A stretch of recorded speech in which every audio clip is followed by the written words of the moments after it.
Hello all, welcome to Pensive Politics with Mr. Watson. I am most certainly your host, Christian Watson of this Pensive Politics podcast.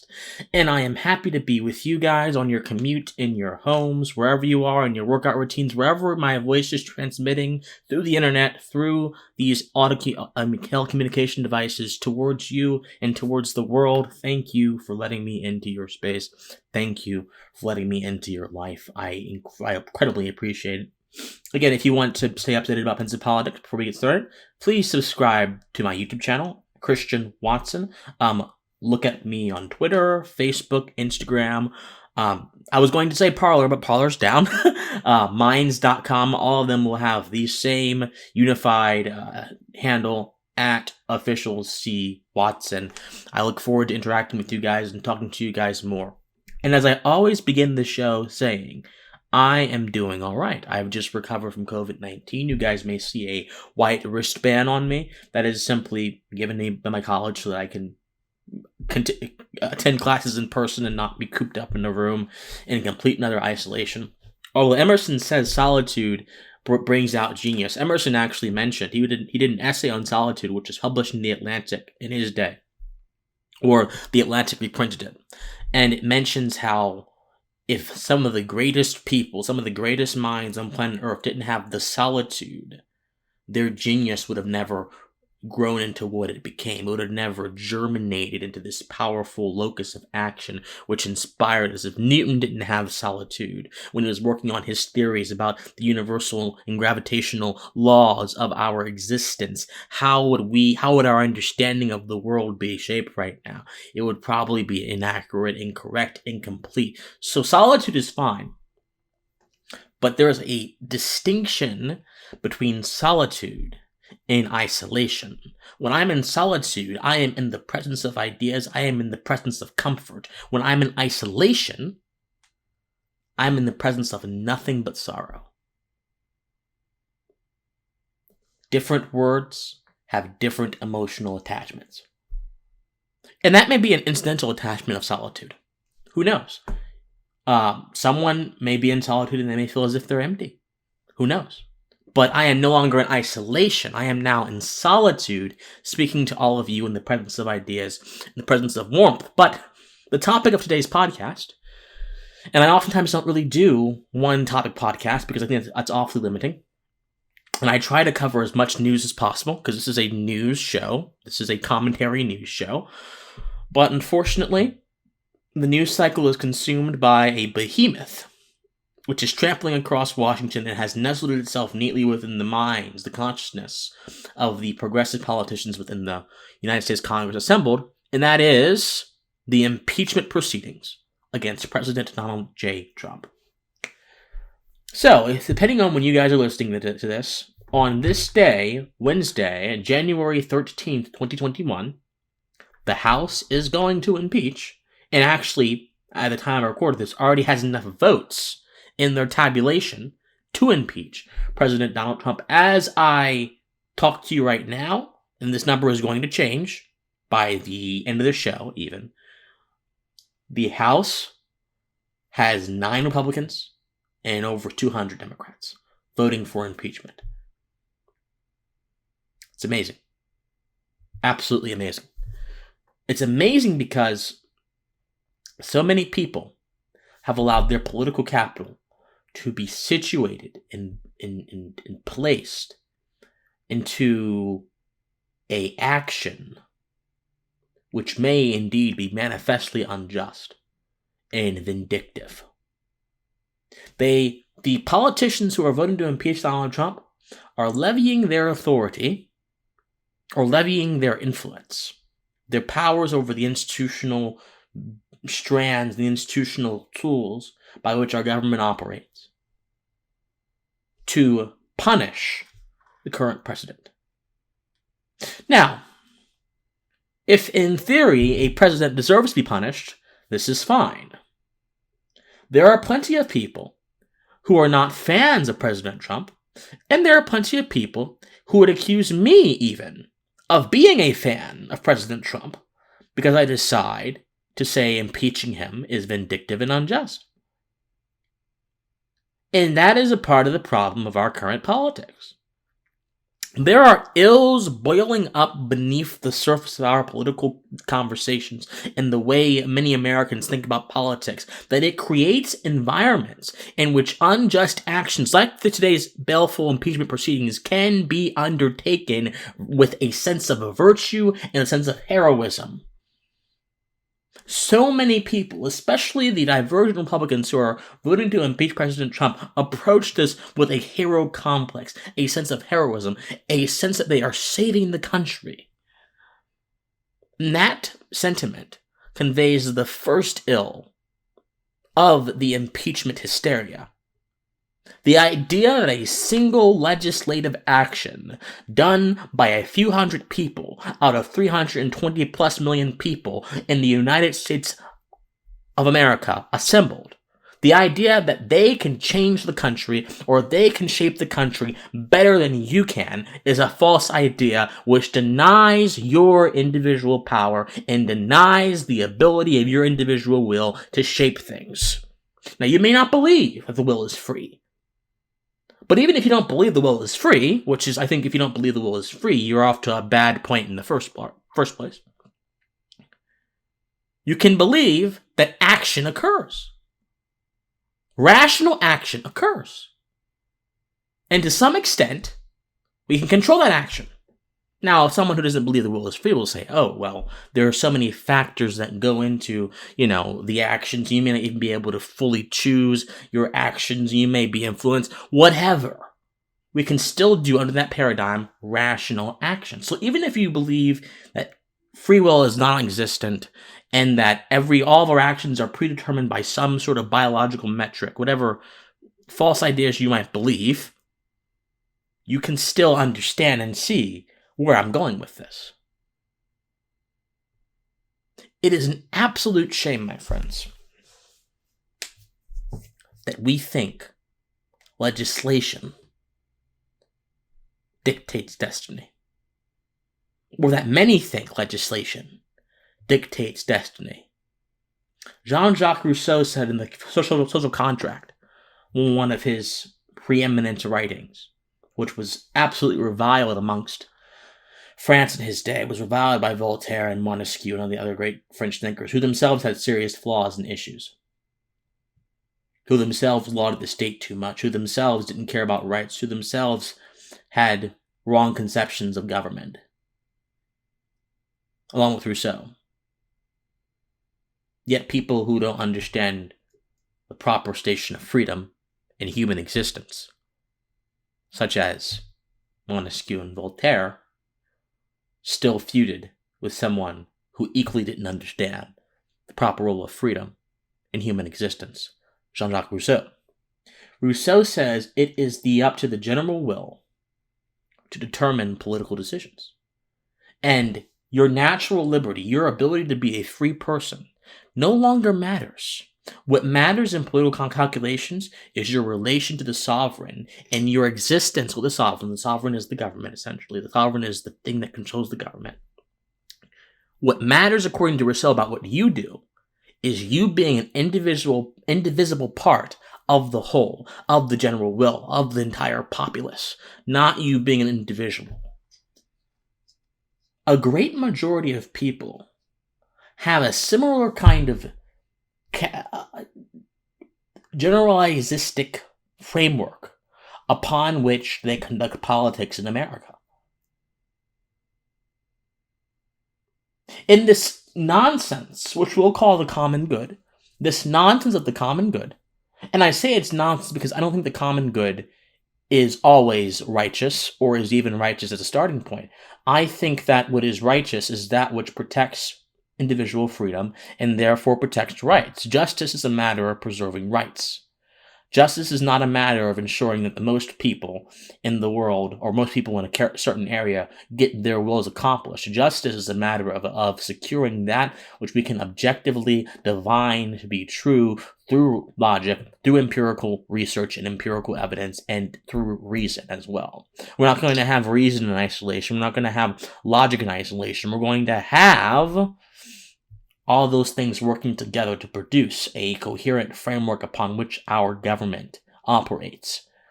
But again, This common good stuff has kind of creeped into the dialogue, and it is fueling many of the arguments in favor of impeaching President Trump. So let me give you an example. A representative from Missouri, Representative Cori Bush, who is actually a member of AOC's fabled squad, her collection of left-leaning people who help her with her policy initiatives. Cori Bush said the following, and this is from The Independent in the UK, but many outlets have reported on this today already. So they said, squad member Cori Bush branded Donald Trump the white supremacist in chief as she called for his removal from office. The Democratic congresswoman was booed by Republicans as she attacked the outgoing president during his impeachment hearing in the House of Representatives. This is Bush's words now. If we fail to remove a white supremacist president who incited a white supremacist insurrection, it's communities like Missouri's 1st District that suffer the most. So again, you see from Cori Bush's statements in support of impeachment that she's coming at this from a totally utilitarian, consequentialist, Rousseauian viewpoint. So the idea that a majority black district, because Bush is also black, and she mentions black people, black folks, black lives in the next sentence, we'll get to that in a moment. The idea that a majority black district state is inextricably linked with a United States president, when that United States president, to my knowledge, is not actively legislating or actively agitating against that majority black district, is simply an extension of the idea of this general will. The individual doesn't really matter. It's a tacit, implicit assumption. She's not explicitly quoting Rousseau, but it's birthed from the same kind of thinking, in the same kind of political understanding as the general will is. So that's the first fallacy. The second fallacy is she did not validate or try to prove how Donald Trump supposedly is a white supremacist, which leads me to believe her move for impeachment is more about her perception of Donald Trump rather than what Donald Trump actually is. From my understanding, from what I see, I don't think Donald Trump is a white supremacist. I just don't see the proof of it. He is many things. You can criticize him for many legitimate policy disagreements. But he's not a white supremacist. And Cori Bush fails to present evidence of his supposed white supremacism. But again, this is a woman who wields political power, who occupies the United States Congress, and has the authority and the ability to push forward an impeachment proceeding against the current president. Someone like this, who doesn't appear to be interested in facts, just perceptions, and just false notions of how politics is meant to be constituted. Let's continue. She goes on to say, the 117th Congress must understand that we have a mandate to legislate in defense of black lives. Black lives. So now she's particularizing her sentiments. Again, there's no individual in this sentiment. The individual doesn't exist. They're now a block, black lives, she says. If every human being has rights, it is the government has not just the imprimatur, but the obligation to protect everyone's rights, regardless of race. But to Cori Bush, and to people who think like Cori Bush, the government's obligations are much more particular than that. The government responds to historical suppression and oppression, or supposed historical suppression and oppression, rather than ethical and epistemic righteousness conferred upon us by our ability to understand historical events in light of their proper context, and to understand the condition of humanity in light of its proper context. Let's continue. She goes on to say, the first step in that process, Ms. Cori Bush says, the first step in that process to protect black lives, that she mentioned, is to root out white supremacy, starting with impeaching the white supremacist in chief. Again, she doesn't say how he's white supremacist. She doesn't really officiate it. She just says these things, and this statement presupposes that a certain argument has already been made and accepted. At this point, it's not an argument. It's akin to an aphorism. An aimless aphorism. And yet, this is the kind of thinking that is going into impeaching Donald Trump. The articles of impeachment list the reason, and I had the articles written in front of me, for impeaching Trump as follows. The articles of impeachment say, hold on, let me find it. They say that President Trump repeatedly issued false statements asserting that the presidential election results were the product of widespread fraud and should not be accepted by the American people or certified by state or federal officials. And they go into his speech and everything. And he says, and the reason they say is, the president willfully made statements that, in the context of challenging election, encouraged and foreseeably resulted in lawless action at the Capitol, such as, if you don't fight like hell, you're not going to have a country anymore, a direct quote of President Trump. Thus, here's the important part, incited by President Trump, members of the crowd he had addressed, in an attempt to, among other objectives, interfere with the joint session's solemn constitutional duty to certify the results of 2020 presidential election, unlawfully breached and vandalized the Capitol, injured and killed law enforcement personnel, menaced members of Congress, the vice president, and congressional personnel, and engaged in other violent, deadly, destructive, and seditious acts. So several things are assumed in this article of impeachment. One of those things is that, A, the people that went out and did this all of them were at the speech. When there were protesters that were at the Capitol, gathering at the Capitol, who didn't even go to the speech. It also assumes that a vague statement from President Trump, fight like hell, which can mean many things and can exist in many contexts, and he has said that same phrase over and over again for the past 4 years, and that phrase has existed in many contexts. We are to believe that since some people decided to go out and cause violence and perpetuate sedition against the United States government, they all did so on the basis of that one statement. This is what the articles of impeachment that they are debating on right now, that they are voting on right now, are saying. It is saying that the president, from that very statement, understood that his supporters would go out and cause violence, and they did so on the basis of his urging that they need to fight like hell. Do metaphors exist anymore? Do non-literal applications of words exist anymore? If I say, guys, we have to get involved in this fight between principles and mediocrity, does that mean you go out and you begin punching people who are being mediocre? Well, it's a plausible interpretation of what I said. I said fight, didn't I? Jesus. Goodness sakes, people. I don't think we are being particularly honest with ourselves. We're not being honest about how logically errant the charges against the president are.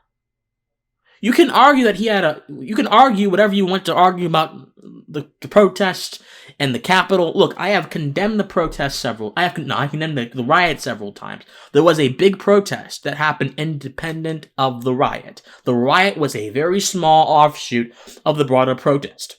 The protest had a lot of people in there, and most of them, and even The Guardian admits this in their analysis, most of those people, this is The Guardian, not me, were peaceful. And there is video evidence to corroborate that truth. So what in the world are we doing when we try to conflate that entire event with violence? And when we try to conflate the actions of 1% of the crowd with the actions of the entire crowd and the general sense of Trump supporters, what are we doing? I will tell you what we're doing. We are engaging in absolute falsehood. We are engaging in sophistry. We are engaging in rhetorical manipulation. That's what this impeachment proceeding is mostly.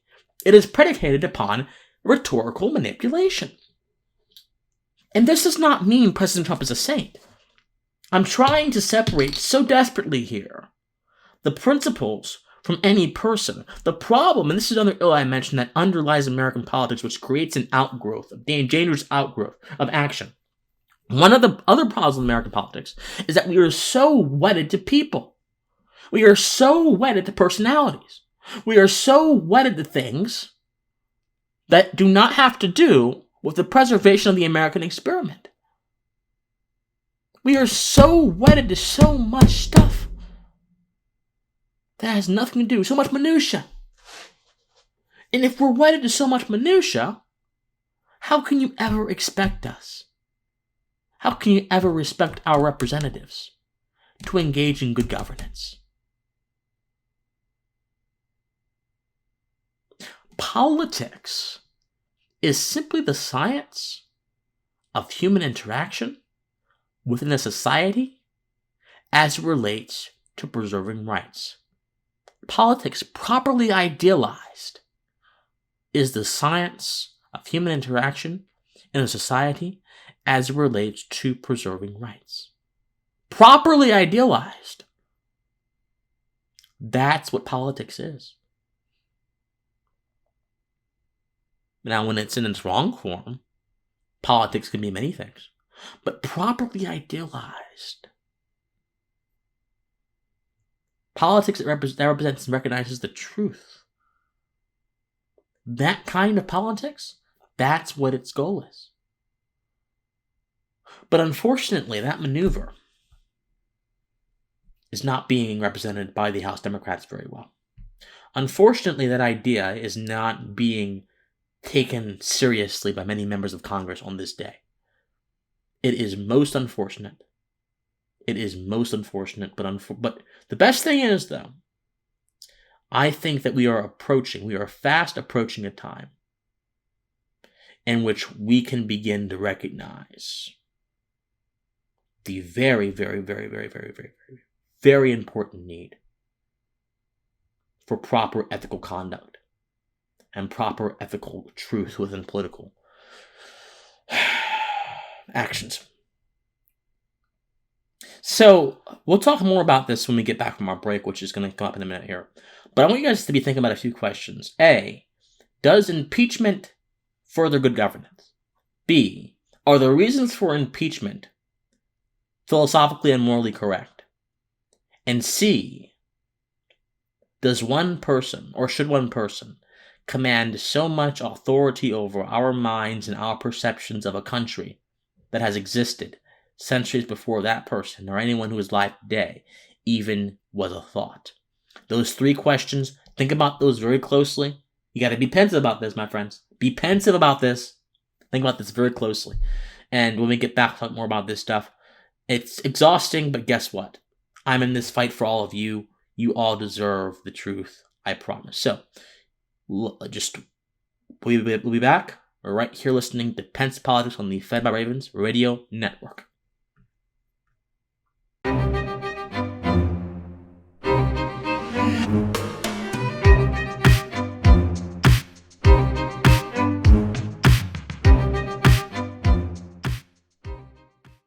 All right, friends, welcome back. How are you guys doing? Hope you guys had not changed very much from the break. But if you have, then, oh well. Welcome back to Pensive Politics, Mr. Watson. Again, if you don't follow us already on social media, right, especially right now when they're clamping down on everything. They're clamping down on everything. If you don't follow us, you need to follow us. So please, at official C. Watson on Twitter, Facebook, Instagram, when Parler gets back up, Parler, Minds.com. I'm on alternative platforms as well. Please, please, please, following me, following this show, supporting me just by clicking that button is one of the best things you can do. If you want to support me financially, which is even more important given the kind of space we exist in right now and the just the absolute utter bile and trash and mistruth that is floating around the conversation, then please support me by donating to my PayPal. My PayPal is at officialcwatson@gmail.com. My PayPal is at officialcwatson@gmail.com. Even $1, even 1 cent helps. Whatever you can give in these very tough and financially perilous times, please give, and I will be a happy man, and I'll be able to continue to produce more content like this for you. If you don't give, it's going to be harder for me, but I'm going to keep trying regardless. So thank you guys so much for your support, and thank you guys so much for listening to this 20-year-old who's just trying to make his dreams come true. It means a lot to me.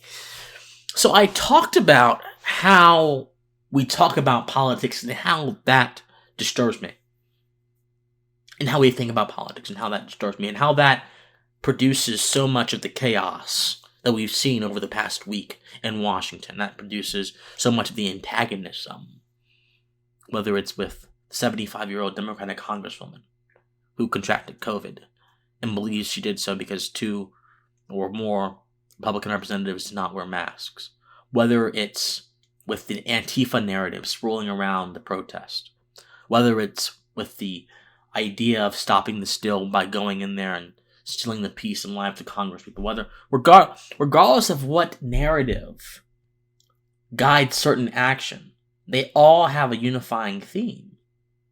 They are all predicated upon a misunderstanding of proper political action. They're all predicated, and they all advance forward with a very unjust method. And that method is nothing short of, I'm going to give you a secret, it's nothing short of force legitimized by wrapping the threat or wrapping the idea of force around self-defense. Because the only legitimate purpose of using force is self-defense, which is one of the reasons why I think taxation is coercion and bad. One of the only legitimate purposes of using force is self-defense. So many people, many radicals like Antifa, will convince themselves that they are under attack. Oh, while minorities are under attack, white people are under attack. Ergo, therefore, let me go and use force to defend myself. So a lot of Americans are operating under a solipsistic idea of self-defense that doesn't confer or conform with or to reality. That is one of the most dangerous problems. That is why Cori Bush said we need to legislate in defense of black lives. Well, why not? Why can't we legislate in defense of any individual? Black, white, Hispanic, purple, Asian, alien, I don't care. Well, because it doesn't fit the idea that African Americans, according to her, are under constant assault by white supremacy. And she probably believes in systemic racism and all other things, many of which enable you to think in a certain way, in an unenlightened, base, primal way about politics, about the individual, about certain groups.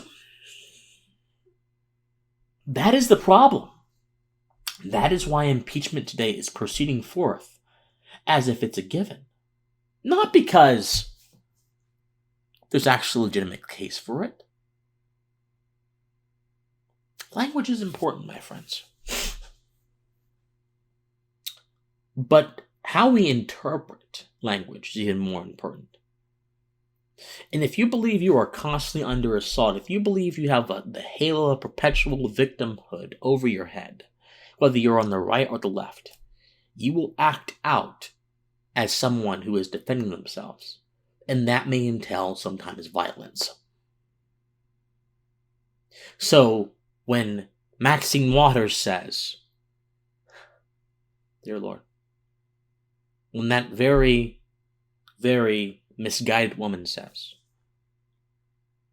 it's time for you to go out there and make sure these supporters of this president, make sure these people can't operate in society anymore. When John Ossoff, the newly elected senator of Georgia, says that if you aided this president or you aided these ideas, you shouldn't be able to show your face in public. They are reflecting the demented, nefarious idea of artificial self-defense. They believe the political shapes the human, and not the human the political. They believe that we are but an extension of the various factors and policies produced by the government and produced by society. And they may not even know they believe this, but their actions speak for themselves. There's also an expectation in politics that I've always just broken, and I'm a little bit slower today because I am tired today. I'm tired, if you guys couldn't tell. I'm a little bit slower in my talking right now because I'm tired. But normally I'm very fast.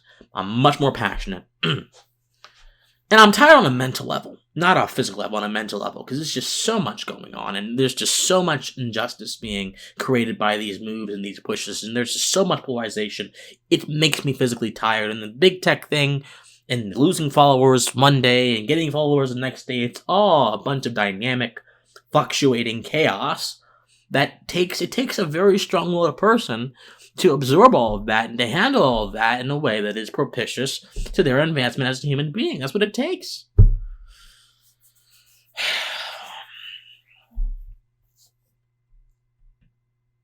And I think I'm that person, but but normally I'm very much passionate. I talk very fast and everything. And there is a certain political idea that says you have to present yourself in a posh way. You have to present yourself, and you have to sound commanding. You have to sound authoritative. With that unmolded passion can make you sound crazy or angry or all this. So it would be the opinion of some individuals that I talk like this, and that I never, ever, ever move in a way that is going to distract, and that I am very posh, and that I am very, very, very clear in my enunciation of all this stuff. Many people are more concerned with the appearance of politicians.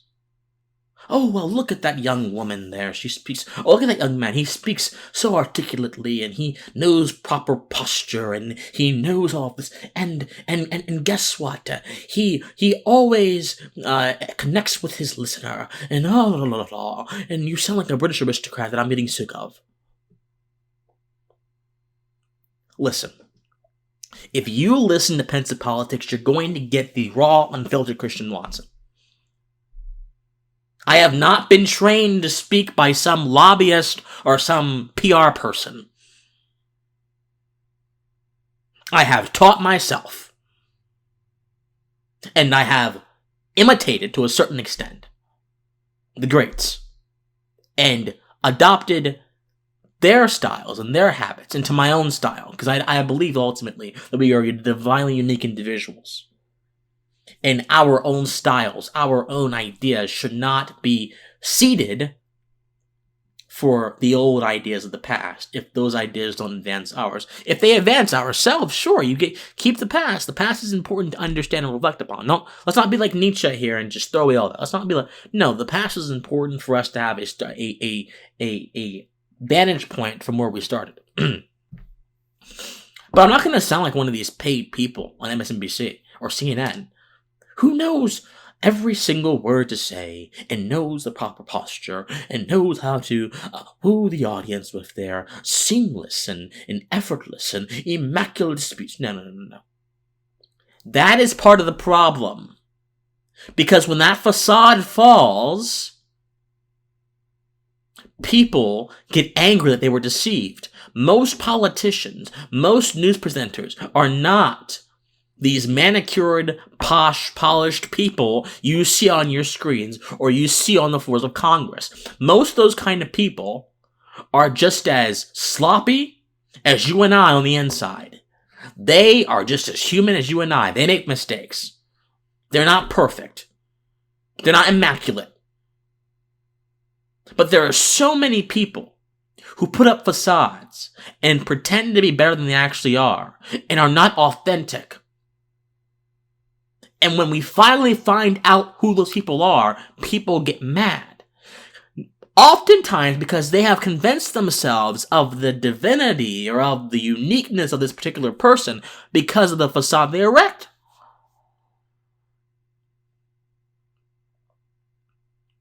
We gotta stop that, guys. I have seen so many people tear apart politicians because they want the person that they thought they were. Well, did they give you any hints? I bet they did. Did they tell you? I bet they did. People were at the airport screaming at Lindsey Graham, chasing Lindsey Graham, a mob. And look, I'm not a fan of Lindsey Graham whatsoever. The war crimes, and no, it's not my kind of politician, man. I'm not into bombing people and using violence and imperialism to enforce my will upon other nations. No, that's not Christian Watson. We don't do that at Pensive Politics. We don't do that. We use voluntary speech and associations to change things, non-violence. So trust me, I'm no apologist for Lindsey Graham. My lord. And Liz Cheney. Ooh, no. That's not me. Never will be me. But the reason people were mad at Lindsey Graham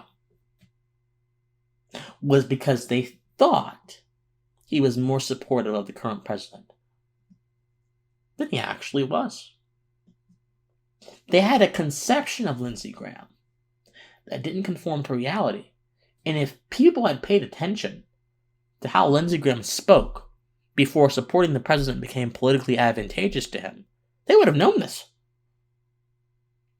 But we have to be posh and have the proper posture and everything and never misspeak a word and never stutter and make sure that we're all good and that it looks good and that it sounds good. And if it sounds good and it looks good, it'll be, forget that BS, man. Forget it, man. Forget that BS. And yes, I am angry. Because so many people put up a facade, and we believe it, and we are deceived by it, and we hurt ourselves the moment they expose their own deceit. They live in deceit. But you have no one but yourself to blame for them living in deceit if you decided to believe them when they already told you who and what they were 4 years ago, 5 years ago. If you don't look at the past, you will never learn anything. Are you surprised that Liz Cheney is running for impeachment? Many were. Oh my gosh, the GOP conference chair. Are you surprised? Oh, you're not surprised. You're shocked. Because you don't know how to handle. You don't know how to handle the fact that you bought someone's incomplete product and there's no more receipt for you to return it back to the shelves. You want your money back. Oh, that's what it is. That's what it is. Ladies and gentlemen, you should not be surprised that 9 House Republicans and that Mitch are supporting impeachment, and that Mitch McConnell is saying that he doesn't know what he's going to do yet. You should not be surprised. These people have been telling you who they were for so long, and you decided, because you had some fantasy in your mind, some fan fiction constructed in your head, that you were going to go ahead and believe them so that your fantasy could become reality. Then when your fantasy comes crashing down, you get mad at Mitch McConnell. Don't get mad at Mitch McConnell. You knew who he was. You knew exactly who Mitch McConnell was. You knew exactly what he wanted. You knew exactly what he believed. You knew everything. And yet you sat here and you were too busy chasing the crown. You were too busy chasing an idea. You were too busy chasing the forms. You were too busy chasing heaven, trying to, as Buckley said, emmetize the eschaton on this earth, that you completely and utterly missed the earth. You completely and utterly missed reality. And that's another issue with our political system right now. Most people act in ignorance. Most people tie their fates to politics. Most people get stressed out over politics. I get stressed out because A, I care about my country, B, I care about rights preservation, and C, I want this to be my career, and I would like a check eventually. That's why I get stressed. But even I can detach and say, look, let's go take a vacation, or let's go rest, let's not look at the news. For many people, what is happening tonight with impeachment means to them the death blow of America. Because they don't know what America is. Or they do know, and they don't have faith. I can keep telling you about the policy woes of impeachment and how it doesn't help Biden's transition and all. I can go into the policy-wonk discussions if you want me to. But I don't think you want me to do that. Because you can go get that from anywhere else. There is no one else right now in the popular political scene talking about the ideas and philosophy undergirding impeachment. First principles is where everything else comes from. You don't have a budget deficit without first having an understanding of monetary policy, which comes from a sound understanding of money and voluntary transactions, and which comes from an understanding of capitalism. You don't have a United States Congress without the fundamental understanding of the division of power and its conducive nature to the success of a republic. You don't have civil liberties concerns without understanding that the individual is free and has rights that you cannot infringe upon. You don't have... Do I have to keep going? Ideas underlie politics. You have to understand the ideas. Because there is an idea manifesting in the halls of Congress right now. An idea that we all have to fight. An idea that says, if I can pin enough on you, if I can reimagine, as so many people like to say, certain ideals, certain realities, certain things to be in a different light, I can go about my life, I can go about my action, trying to shift and change those things. This isn't about the president calling for insurrection, because he didn't. I don't care what you think about the president. I don't care if you support him or if you don't support him. Look. The truth corresponds to reality. I don't care what you think. There is a truth out there, and you find that truth by looking at reality and logically processing what you are looking at. Aristotle said this, Aquinas said this, Locke said this, in an essay on knowledge, human knowledge. Oh no, an essay on understanding of human knowledge. Guys, I'm tired. Excuse me. He said, there is nothing in my mind which has not yet been conveyed to my senses. That sort of spirit of empiricism coming in and taking over. That is what we're missing right now. Or if we do have it, we don't have it in its proper form. And its proper form is very simple. Its proper form is in processing what you see in reality without trying to conjoin it to your biases. Or if you do conjoin it to your biases, at least leave it out for a certain period of time so you can understand what's transpiring. I can't critique or engage effectively with an idea if I don't understand it. And so many people don't understand what's right in front of them today. That is one of the fundamental problems of American politics. One of the fundamental issues. It's a shame.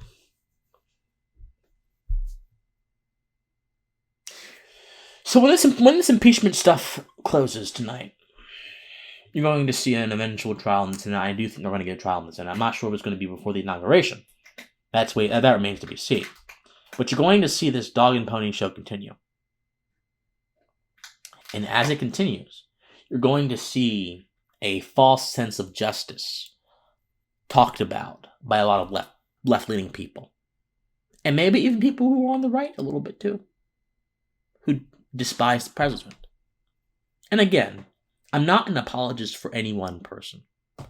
I am an apologist for the truth, for and to the truth. And if your words or your beliefs do not correspond to reality and therefore do not correspond to the truth, I'm going to come after you. Sorry. But if your beliefs correspond to reality and therefore walk in epistemic righteousness, even if I think your ideas or how you get to the truth is not correct, I will respect you and I will engage you. Not just with respect, but earnestly as well. But if you're operating in a world of falsehood, I don't want anything to do with you. Or actually, no, I do want something to do with you, because I want something to do with you, but you need to fess up. Fess up.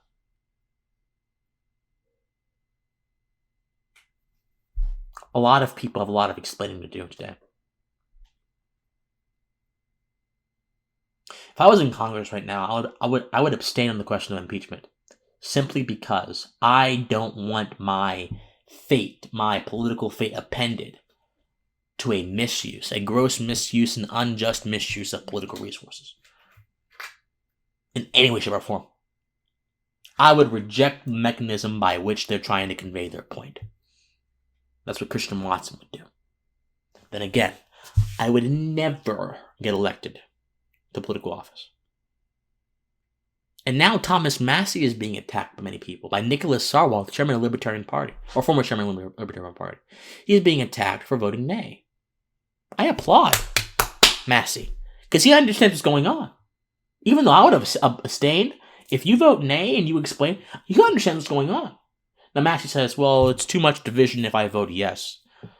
Look, this country has been divided for 270 plus years. This country was birthed from division. This country's greatest documents were ironed out through the fires of division. Division has been an instrument in creating America. That doesn't mean it's necessarily good, but I don't think the critique of division as a bad thing is very effective in light of historical understanding, and even logical understanding as well. Because you have to pair the historical with the logical, the empirical with the rational, and then try to understand reality through that. But regardless, I support the effect of what Massie is doing, and that is to deny the Democrat the ability to impeach. It's not because I'm some political partisan. It's because I understand what's going on, and when all of us understand what's going on, it'll make it much harder for these people to play us. It'll make it much harder for this inauthenticity that I mentioned to be acted out in Congress. Anyway, my friends, I gotta get going, but look, I love each and every one of you. I love my viewers. I adore my viewers. Thank you so much for listening to me. Please be safe. We'll be back tomorrow with another episode, but please be safe. Please stay rational. Please, not gonna say that yet.